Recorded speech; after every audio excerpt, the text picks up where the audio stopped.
네, 오늘 요한복음 12장 말씀으로 함께 나누도록 하겠습니다. 먼저 인사하실까요? 근데 수요일 날은 왠지 수화를 안 하면 안 될 것 같아서 오늘 제목이 나는 예수님만으로 충분합니다. 나는 예수님만으로 충분합니다. 근데 예수님 아시죠? 예수님만으로 이렇게 하는 만으로 한 분만으로 충분합니다. 맞죠? 아까 제가 박정호 목사님한테 설교 준비하는 것보다 더 신경 쓰였어요. 괜히. 자, 예수님 한 분만으로 만족합니다. 자, 다시 십자가죠. 예수님만으로 한 분만으로 만족합니다. 이렇게 돼 있죠. 네, 저기 네이티브. 네, 다시 한번 옆에 보시고 예수님만으로 만족합니다. 이게 오늘 마리아의 고백입니다. 마리아의 고백인데 같이 두 분씩 옆에 보시고 한번 예수님만으로 만족합니다. 그렇게 한번 해보겠습니다. 예수님 한 분만으로 만족합니다. 옆에 보시고 한번 해보세요. 네. 네. 우리 삶이 주님 한 분만으로 만족하는 삶이 되시기를 간절히 소원합니다. 요한복음은 크게 절반으로 나눈다면 우리가 12장까지 왔는데요, 몇 개월 동안 요한복음을 쭉 해왔습니다. 그런데 12장이 딱 절반입니다. 실제로 요한이 1장에서 11장까지는 예수님의 공생의 3년 동안의 기록을 기록했다면 마지막 12장부터 21장까지는 예수님의 일주일간의 사역을 기록하고 있습니다. 그러니까 내용으로 볼 때 절반인데 절반은 3년간의 기록, 절반은 일주일, 그러니까 150주와 일주일간의 기록인데 같은 분량으로 했다는 것은 그만큼 요한이 볼 때 예수님의 사역에 있어서 마지막 일주일은 하루하루가 한순간 한순간이 한 사건 한 사건이 중요하다, 그것을 알 수가 있습니다. 오늘 본문은 어떻게 보면 후반기를 시작하는, 일주일을 시작하는 출발점이 됩니다. 만약 영화를 찍는다면, 또 드라마를 본다면 이제 앞에 많은 내용들이 있고 그 클라이막스 있죠, 하이라이트, 뭔가 이제 빵 터지는 바로 그 장면이 시작되는 것이 분기점이 오늘 요한복음 12장이라고 할 수가 있습니다. 오늘 말씀에는 여러 등장인물이 나옵니다. 등장인물이 어떤 말을 했는지, 어떤 행동을 했는지 좀 유념해서 봤으면 좋겠는데요, 말씀을 보면서 세 가지 질문을 가지고 한번 말씀을 드리면 좋겠습니다. 아주 기본적인 질문입니다. 다 알지만 첫 번째가 나는 예수님을 누구라고 생각하는가, 예수님을 어떤 분으로 생각하는가, 그것을 한번 생각해 볼 수 있고요. 두 번째가 나는 예수님을 사랑하는데 얼마나 사랑하는가, 그렇죠? 나는 예수님을 얼마큼 사랑하고 있는가, 그 두 번째 질문이고요. 세 번째가 나는 그 사랑을 어떻게 표현하는가, 예수님을 정말 사랑한다면 그 사랑을 어떻게 내 삶과 또 내 섬김으로 본을 보이고 있는가, 그 세 가지 질문에 대한 답이 오늘 본문에 있습니다. 우리 첫 번째 12장 1절 말씀인데요, 우리 한번 앞에 보시고 1절 말씀 한번 읽겠습니다. 시작. 6월절 엿새 전에 예수께서 베다니에 이르시니 이곳은 예수께서 죽은 자 가운데서 살리신 나사로가 있는 곳이라. 12장을 시작하면서 아까 제가 분기점이라고 했는데 딱 시제가 있죠. 시간. 6월절 엿새 전에 라고 시작하고 있습니다. 이렇게 구체적인 시간을 언급하는 이유는 6월절이 가까이 왔다, 그 말은 예수님께서 십자가에 못 박히신 날이 가까웠구나, 돌아가시기 일주일 전, 그런 어떤 긴장감, 긴박감을 보여주고 있습니다. 실제로 종려주일이 시작되기 전 토요일입니다. 돌아가시기 전 토요일이 사건이 바로 오늘 본문의 내용입니다. 또 오늘 본문의 장소는요, 베다니로 되어 있습니다. 아까 1절에 베다니는 예루살렘에서 한 3km 정도 떨어졌다고 하는데요, 여기서 옥인교회에서 세검정 정도 거리입니다. 딱 3km 정도면 평창동 가기 전인데 천천히 걸어도 1시간이면 충분히 가죠. 아주 가까운 거리입니다. 당시 상황이 어땠냐면 유대 종교 지도자들은 이제 예수님을 어떻게든 잡아서 죽이려고 그 거리를 찾기 위해서 그렇게 다니고 있었습니다. 예루살렘에서 아까 3km라고 그랬죠. 아주 가까운데 그것은 그만큼 그들에게 잡힐 위험성도 아주 많이 있다는 것이죠. 예수님은 그것을 아셨지만 자신이 내가 아버지께로 돌아갈 때가 가까이 왔음을 아시고 이제 예루살렘 바로 근처에 있는 베다니에 오신 것이죠. 오늘은 거기서 일어난 사건입니다. 아까 1절에 보시면 베다니를 이렇게 소개하죠. 예수께서 죽은 자 가운데서 살리신 나사로가 있는 곳이라, 이렇게 소개하고 있습니다. 바로 얼마 전에 예수님은 그 베다니에서 바로 죽었던 나사로를 살리셨습니다. 그리고 수많은 사람들이 정말 그분이 메시아인가 보다, 많은 사람들이 믿게 됐고, 반면에 그 바리새인들은 많은 사람들이 믿게 되니까 더 죽이려고 혈안이 돼서 어떻게든 잡아 죽일 그 핑계거리를 찾고 있던 상황이었습니다. 자, 그 2절 보시면 이제 어떤 일이 일어나고 있습니까? 2절 보시면 거기서 예수를 위해서 잔치할세 마르다는 일을 하고 나사로는 예수와 함께 앉은 자 중에 있더라, 이렇게 말하고 있습니다. 베다니에서 잔치가 열렸습니다. 아마도 이 잔치는 죽은 나사로를 살리신 것에 대한 감사, 여러 가지가 있었겠지만 그것에 대한 감사가 있었던 것 같아요. 그래서 예수님을 귀빈으로 모시고 주인공으로 모시고 잔치가 이렇게 배설됩니다. 주변에 마르다가 있고 열심히 일을 하고 있고 나사로는 예수님 곁에 앉아서 어떤 말씀을 듣고 있었습니다. 자, 여기까지 한번 상황을 보면 분위기가 어떻습니까? 여러분, 잔치집 분위기가 어떻죠? 잔치집 되게 시끌벅적하고 막 떠들썩하고 상당히 화기애애하고 좋았겠죠. 그러니까 저도 시골에, 서울은 안 그랬는데 옛날에 시골에는요, 제가 어릴 때 강원도에 가면 이렇게 동네에서 결혼식 하거나 잔치 같은 거 하면 지나가다가도 이렇게 맛있는 거 먹고 싶은 거 있으면 들어가서 먹으면 뭐 전도 주고 막 이렇게 푸짐하게 주고 되게 넉넉했어요. 그래서 잔칫날은 주인들도 마음이 풍성하고 또 하객들도 축하하기 때문에 참 분위기가 좋지 않습니까? 마찬가지로 지금 이 베다니에서는 예수님을 위한 잔치가 마련되어 있었고 온 동네 사람들이 함께 즐거워하고 있었습니다. 자, 이렇게 잔치가 벌어지고 있는데 갑자기 한 여인이 딱 등장하면서 상황이 바뀌죠. 3절입니다. 우리 3절 앞에 보시고 함께 읽어보겠습니다. 시작. 지극히 비싼 향유 곧 순전한 나드 한 근을 가져다가 예수의 발에 붓고 자기 머리털로 그의 발을 닦으니 향유 냄새가 집에 가득하더라.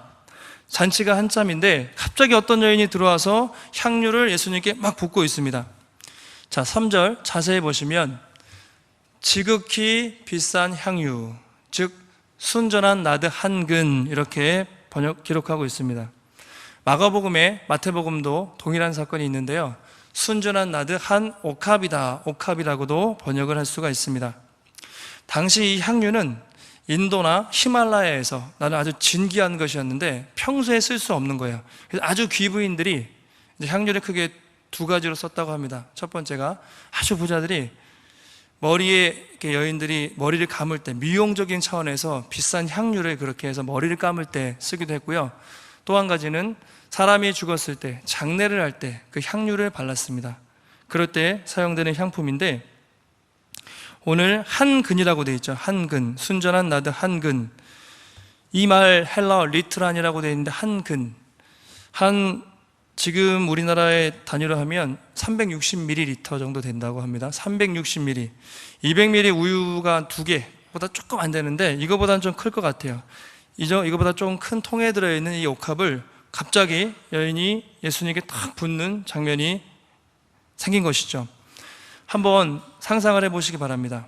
사진이 찾아보니까 많이 있는데요, 이제 잔치를 하고 있습니다. 갑자기 한 여인이 와서 예수님의 발치에 앉아서 머리를 풀어 헤치고 자기 머리로 예수님의 발을 그렇게 감고 있는 것이죠. 사람들이 아마 깜짝 놀랐겠죠.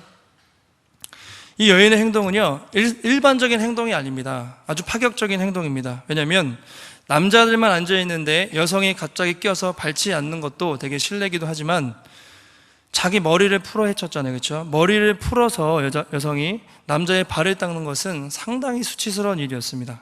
그리고 뒤에 나오지만 이 여인이 부은 향유의 가치가 진귀한 수입품인데 300데나리온이 되는 많은 향품이었기 때문에 많은 사람들이 보고 되게 의아해했겠죠. 참고로 마태복음과 마가복음에 동일한 사건이 있는데요. 마리아가 향유를 어디 부었냐면 머리에 부었다. 예수님의 머리에 부었다고 기록하고 있습니다.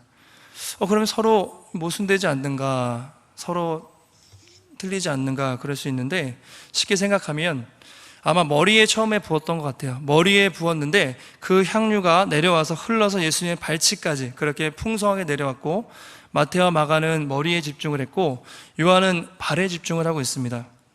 그만큼 예수님이 흠뻑 젖을 정도로 머리부터 발끝까지 향유가 풍성하게 그렇게 흘러내렸다. 성경은 그렇게 묘사하고 있습니다. 자, 마리아가 왜 그렇게 할 수 있었을까요? 마리아가 이렇게 행동할 수 있었던 이유, 아마 첫 번째는 아까 말씀드렸지만 자기 오빠, 죽은 오빠 나사로를 살려주셨기 때문에. 얼마나 감사했겠어요. 죽은 오빠가 다시 살아났는데 뭐라도 못하겠습니까? 만약에 여러분도 사랑하는 가족들이나 자녀들이 있는데 정말 살릴 수만 있다면, 죽은 사람을 살릴 수만 있다면 어떤 대가, 어떤 가치, 뭘 다 팔아서라도 그렇게 대가를 지불하지 않겠습니까? 그만큼 이 마리아는 예수님의 그 은혜에 대한 감사, 그 감사의 마음이 풍성하게 있었던 것입니다. 아까 말씀드린 것처럼 공관복음과 달리 요한복음은 발에 집중하고 있다고 그랬죠. 발. 아까 3절 다시 보시면 3절, 마리아가 비싼 향유를 예수의 발에 붓고 자기 머리털로 예수님의 발을 닦았다, 이렇게 말하고 있습니다. 중요한 것은 발입니다. 발이 그렇게 깨끗하지 않잖아요. 발은 더러운 것이고 가장 어떻게 보면 수치스러운 것인데, 여러분 머리로 발을 닦기 위해서는 어떻게 해야 되죠? 아까 그림 떠올려 보시면 내가 어떤 사람의 머리를 내 머리털로 상대방의 발을 닦으려면 어떻게 해야 돼요? 서서 할 수 있습니까? 일단 무릎을 꿇고 고개를 팍 숙여야 되죠. 그 다음에 씻어야 돼요. 무릎을 꿇고 마리아는 향유를 부은 다음에 예수님의 그 발을 자기의 머리털로 닦고 있습니다. 이것은 단순히 여인의 어떤 헌신을 넘어서 예수님에 대한 어떤 무릎 꿇고 경배하는 그 모습을 보여줍니다. 또 당시의 유대인들이 머리를 푼다는 것은요, 특별한 의미가 있습니다. 구약 민수기에 보면 여성들이 머리를 풀 때 어느 경우에 푸냐면 내가 철저히 죄인임을 자각할 때, 내가 철저히 죄인임을 인식했을 때 머리를 풀어 헤칩니다. 그래서 지금 마리아는 예수님이 계신데 단순히 존경하는 그런 훌륭한 선생님 정도로 생각하는 것이 아니라, 내 앞에 있는 분은 뭐죠? 죽은 자를 살리시는 부활의 주님이시구나. 내 앞에 있는 분은 내 죄를 사해 주시는 그런 예수님이시구나. 그런 고백이죠. 그러니까 주님이 내 앞에 계시는 겁니다. 그래서 내가 가진 것을 기꺼이 다 드려도 아깝지 않은 그리스도, 메시아가 내 앞에 있다. 그런 신앙 고백의 차원에서 오늘 마리아가 그렇게 드린 것입니다. 그러니까 베드로가 주는 그리스도시요 살아계신 하나님의 아들입니다, 이렇게 말로 고백했잖아요. 근데 마리아는 내 앞에 있는 이분이 정말 메시아구나, 그리스도구나, 내가 가진 모든 것을 들여서 자기의 어떤 드림으로써 자기의 신앙을 예수님 앞에 고백하고 있습니다. 그래서 온 집안에 그 향유 냄새가 진동을 했다, 그렇게 말하고 있습니다. 아주 따뜻하고 또 화기애애한 모습을 요한이 그렇게 그려주고 있습니다. 성도 여러분, 다시 한번 첫 번째 질문을 한번 드려보겠습니다. 여러분은 또 우리는 예수님을 어떤 분으로 생각하고 계십니까? 단순히 좋은 선생님, 그죠? 입에 맞을 때는 우리가 따르고 또 그렇지 않으면 또 적당히 거리를 두는 그런 분인가? 아니면 정말 내 죄를 사해 주시고 죽은 자 가운데서 다시 살리신 나의 구주, 나의 그리스도, 내 모든 것을 드려도 아깝지 않은 분으로 여기고 있는가? 한번 생각해 보시기 바랍니다. 많은 사람들이 예수님을 그렇게 적당히, 그렇죠? 전부를 드리는 것이 아니라 적당히 드려도 될 분으로 생각하고 살 수가 있죠. 마리아의 그 비싼 향유를 드렸던 동기는 바로 예수님에 대한 아마 뜨거운 사랑이 아니었을까 합니다. 정말 여러분, 사랑하는 사람에게는 뭘 드려도 다 줘도 아깝지가 않죠? 여러분 옛날에 아주 오래되셨겠지만 그 결혼하실 때, 연애할 때, 사랑하는 사람들과 처음에 연애할 때 어떻습니까? 다 줘도 아깝습니까? 아깝지 않으십니까?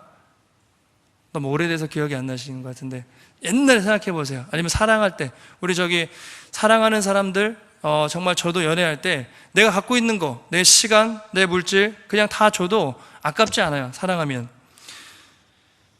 여기 계신 우리 어르신들 그러면 만약에 자녀들이나 손주들을 보잖아요. 손주들, 사랑하는 자녀들, 손주들 오랜만에 보면 어때요? 그냥 속에 있는 돈 꼬깃꼬깃한 거 줘서라도 그렇게 주고 싶죠. 왜냐면 사랑하니까. 내가 있는 거 다 줘도 아깝지가 않거든요. 그게 사랑의 힘이지 않습니까?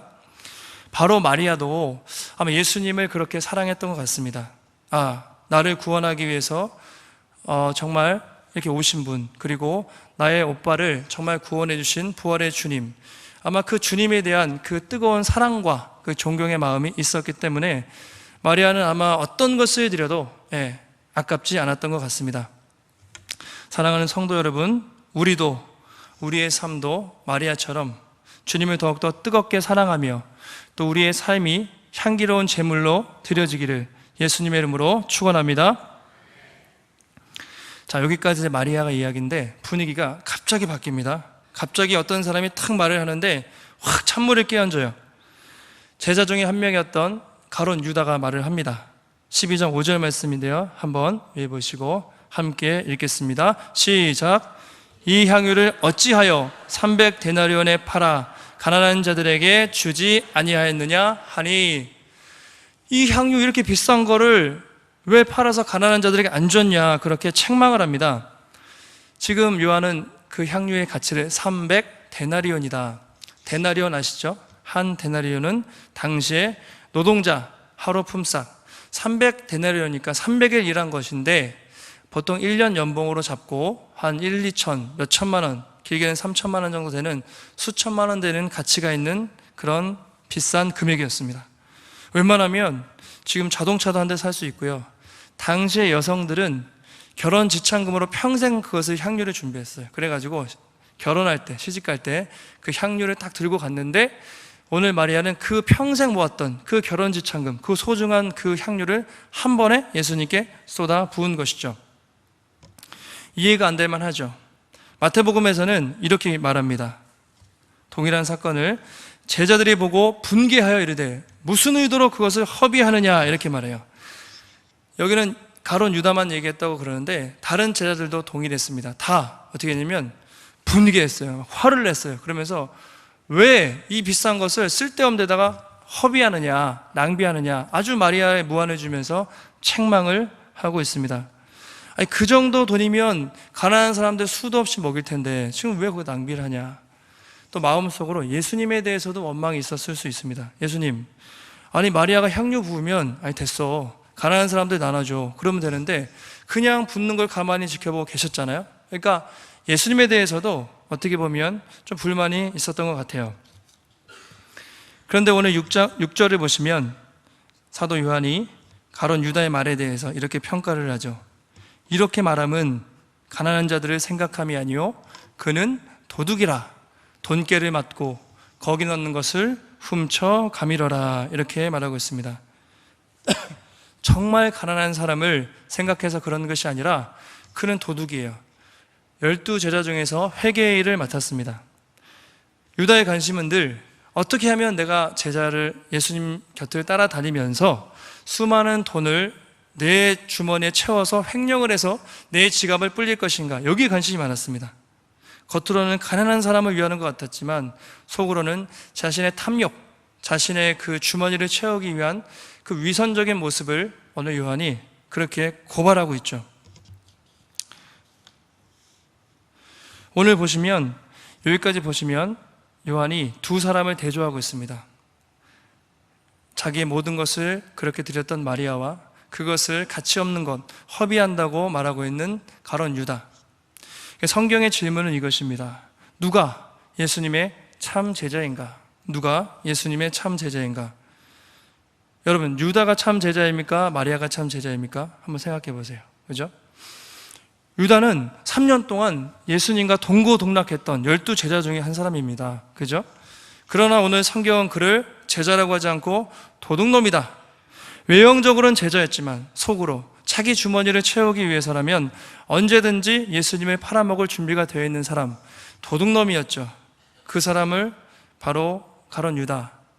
그는 예수님보다 물질을 더 사랑했고 예수님보다 돈을 사랑했습니다. 겉으로는 제자라고 그렇게 따라다녔지만 그 마음속에 그랬습니다. 그래서 며칠 뒤에 단돈 은 30에 그렇게 자기가 쫓아다녔던 예수님 메시아를 30에 주고 팔아 넘기게 되는 것이죠. 마리아는 어떻습니까? 그는 예수님의 제자도 아니었고요, 12제자 중에 한 사람도 아니었고, 당시에 멸시받고 천대받는 그런 한 여인에 불과했습니다. 그런데 그는 자신의 모든 것을 바쳐서 아깝지 않게 다 드리고 있습니다. 그 여인은 예수님 앞에서 그렇게 계산적이지도 않고 그냥 예수님이 좋고 너무 그분을 사랑하는 마음으로 자기가 가진 모든 것을 계산하지 않고 있는 그대로 다 드렸습니다. 기쁨으로 바쳤습니다. 성경은 말하는 거죠. 누가 진짜 제자인가? 제자라고 행세하면서 그렇게 예수님을 판 사람인가? 그렇지 않지만 정말 마음을 다해 섬기는 그 여인인가? 누가 제자인가? 그렇게 묻고 있습니다. 성도 여러분, 여러분은 둘 중에 어디에 가까우신 것 같아요? 유다에 가까우세요? 마리아에 가까우세요? 아마 우리 안에는 둘 다 있는 것 같습니다. 때로는 마리아처럼 저도 주님에 다 드려야지 정말 그런 진실한 마음도 있는데, 때로는 이런저런 조건도 따지고 또 인간적으로 계산도 하고 잔머리도 굴리면서 예수님을 따를 때가 참 많이 있다, 그 생각을 하게 됩니다. 교회에서도 우리가 섬김을 할 때 정말 다 드리기보다 내가 피할 구멍을 놔두고 적당히 우리가 섬길 수도 있고, 또 물질을 드릴 때도 이런 거 저런 거 다 계산해가지고 주님께 인색함으로 또 드릴 때도 저도 있습니다. 그렇죠? 우리에게는 이 유다의 모습도 많이 있는 것이죠. 근데 유다의 모습은 오늘날 어떻게 보면 이 시대를 살아가는 현대인의 모습을, 전형적으로 현대인의 모습을 대변할 수 있습니다. 사람들이 물질의 노예로 살아가잖아요. 물질이 중요하고 의식주가 필요하긴 한데, 문제는 사람들이 이 물질을 최고의 가치로 놓고 살 때 문제가 생겨요. 사람들이 얼마나 어리석냐면 건강보다 물질을 우선해요. 그래서 건강을 잃으면서도 돈 벌기 위해서 그렇게 열심히 살아요. 나중에 건강을 잃습니다. 때로는 인간관계보다 돈이 최고예요. 그게 사람을 돈 때문에 배신하는 일도 다반사입니다. 관계보다 돈이 더 중요하니까. 가족 간에도, 형제 간에도 그런 일이 있어요. 그만큼 이 시대 사람들이 물질, 돈을 최고의 가치로 놓고 사는데, 그것이 바로 오늘 가룟 유다의 모습입니다. 그런 사람들이 볼 때는 이 마리아의 행동이 전혀 이해가 되지 않죠. 왜 그 아까운 돈을 허비하냐, 그죠? 그냥 가난한 사람이나 두지, 속으로는 착복하려고 했으면서. 자, 예수님은 그 마리아의 행동에 대해서 다시 재평가를 하시는데, 7절과 8절입니다. 우리 한번 앞에 보시고 7절, 8절 한번 읽겠습니다. 시작. 그를 가만두어 나의 장래할 날을 위하여 그것을 간직하게 하라. 가난한 자들은 항상 너희와 함께 있거니와 나는 항상 있지 아니하리라 하시니라. 제자들이 막 비난을 하니까 그만둬라, 예수님이 딱 끊으십니다. 왜 그 여인을 괴롭게 하느냐? 마태복음에는, 요한복음에는 없는데요, 마태복음에 보면 그는 내게 좋은 일, 옳은 일을 했다, 이렇게 평가를 해주십니다. 그러면서 가만두어라, 이 여인은 돈을 낭비하는 것이 아니라 내 일주일 뒤에 있을 내 장례식을 예비하는 것이다. 이 어리석은, 한 치 앞도 못 보는 어리석은 제자들아. 주님의 그 답답한 마음이 있는 것이죠. 그러니까 우리가 오해하면 안 되는 게, 주님이 그럼 가난한 사람을 도와주지 말라는 것인가? 아니죠. 예수님이 이 땅에 계실 때 언제나 고아와 가부와 가난한 사람들을 도와주셨어요. 그런데 내가 이제 곧 일주일 뒤면 죽을 것인데 정말 그 때를 잘 분별하라는 것이죠. 그리고 이 마리아는 내 장례를 미리 준비하는 것이다. 그러니까 그를 책망하지 말아라, 그렇게 예수님이 말씀하십니다. 마태복음 26장에 이런 말이 있습니다. 그 마지막으로 이 여인에 대해서 이렇게 말씀하시는데, 앞에 보시고 한번 이 여인의 행동의 가치를 주님이 이렇게 평가를 해주시는 건데, 13절입니다. 시작. 내가 진실로 너희에게 이르노니 온 천하에 어디서든지 이 복음이 전파되는 곳에서는 이 여자가 행한 일도 말하여 그를 기억하리라 하시니라. 복음이 전파되는 거 어디든지 어느 곳이든지 이 여인이 행한 행동 영원히 기억될 것이다. 아주 여인으로서는 최고의 칭찬과 축복을 받았습니다. 복음이 전파되는 곳마다, 어디든지 너의 이 행동이 기억될 것이다. 마리아 자신도 예상치 못할 너무 큰 축복입니다. 그렇죠? 단지 정말 너무 사랑하는 주님께 자기의 전부를 바쳤을 뿐인데 주님이 그것을 기쁘게 여기시고 복음이 전파되는 것이면 어디든지 너의 행동은 땅끝까지 전파될 것이다. 주님이 그렇게 인정을 해주시는 것이죠. 사랑하는 성도 여러분, 다시 한번 우리가 한번 생각해 보겠습니다. 여러분에게, 우리에게 예수님은 어떤 분이십니까? 마리아처럼 모든 것을 다 드려도 아깝지 않은 분이십니까? 아니면 유다처럼 어떤 내 유익, 내 주머니를 불리기 위해서 따를 수도 있고요. 아니면 따른다고 해도 유다처럼 너무 계산적으로, 그렇죠? 전부가 아니라 일부, 계산적으로 주님을 따르고 있지 않습니까? 그런 사람들이 볼 때 이런 말씀을, 이런 의문이 생기는 것이죠. 왜 이렇게 낭비하는가? 왜 이렇게 인생을 낭비하는가? 세상 사람들이, 예수 믿는 사람들에게 왜 교회에서 그렇게 있으면서 왜 그렇게 돈을 벌어서, 그죠? 상금을 하고 그걸로 여행 가고 놀면 되지. 왜 이렇게 낭비하냐? 왜 열심히 공부해가지고 선교사로 가는 분들 계시죠?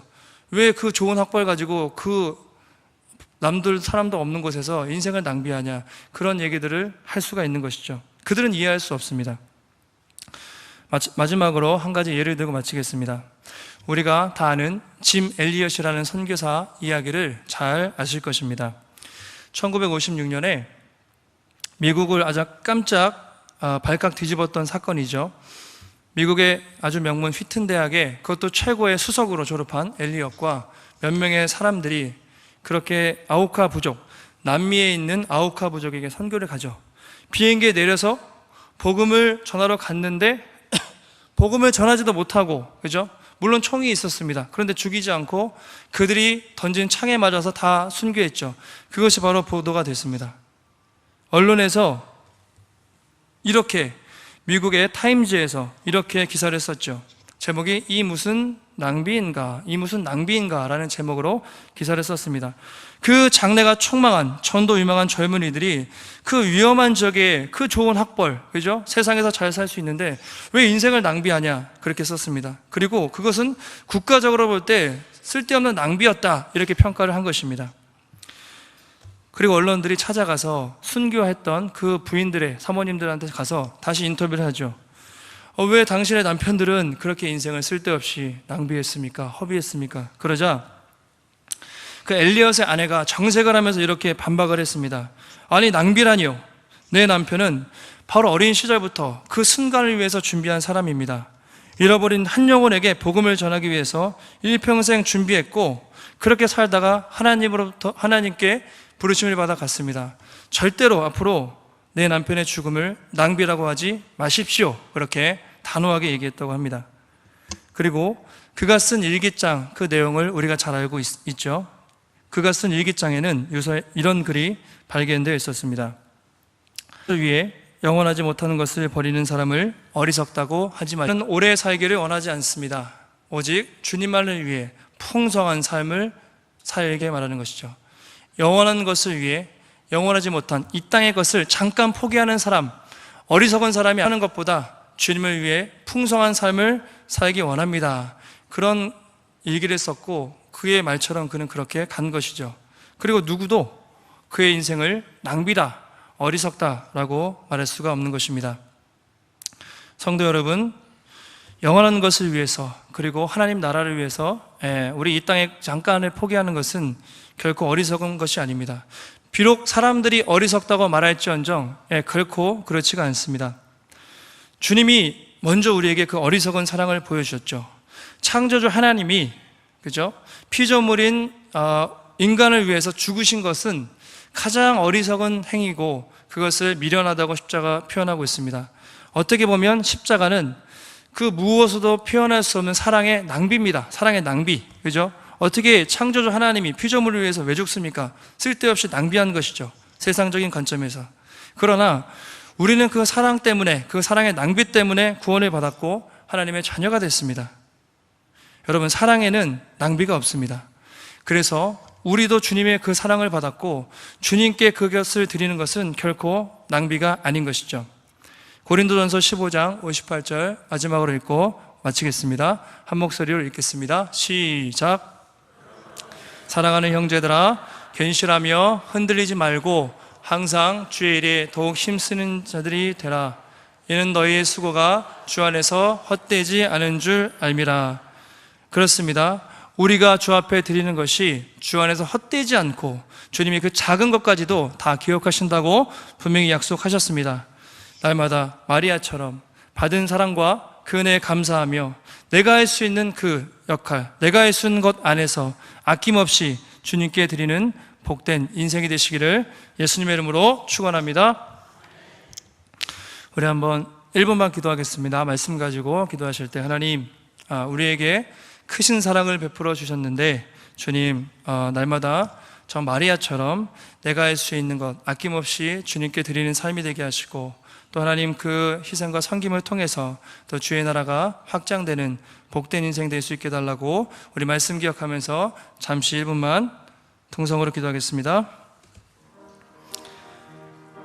하나님 감사합니다. 오늘도 우리에게 귀한 말씀 주심을 감사합니다. 하나님, 정말 그렇습니다. 정말 세상 사람들이 보기에 그것은 낭비 같지만 하나님, 그것은 낭비가 아니라 가장 가치 있는 것입니다. 주님, 복음이 전파되는 곳에 너의 그 착한 행한 일도 영원히 전파되리라고 약속하셨습니다.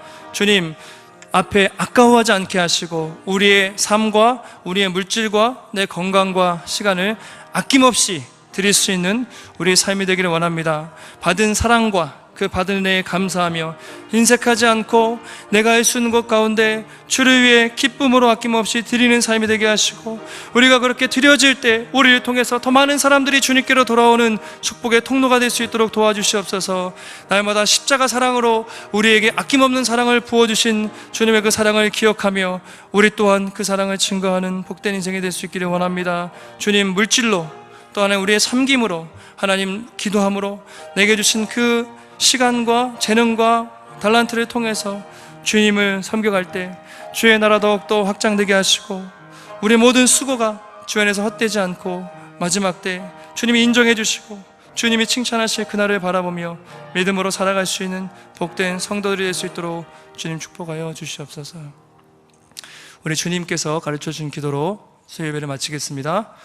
하늘에 계신 우리 아버지여, 이름이 거룩히 여김을 받으시오며 나라의 임하옵시며 뜻이 하늘에서 이룬 것 같이 땅에서도 이루어지이다.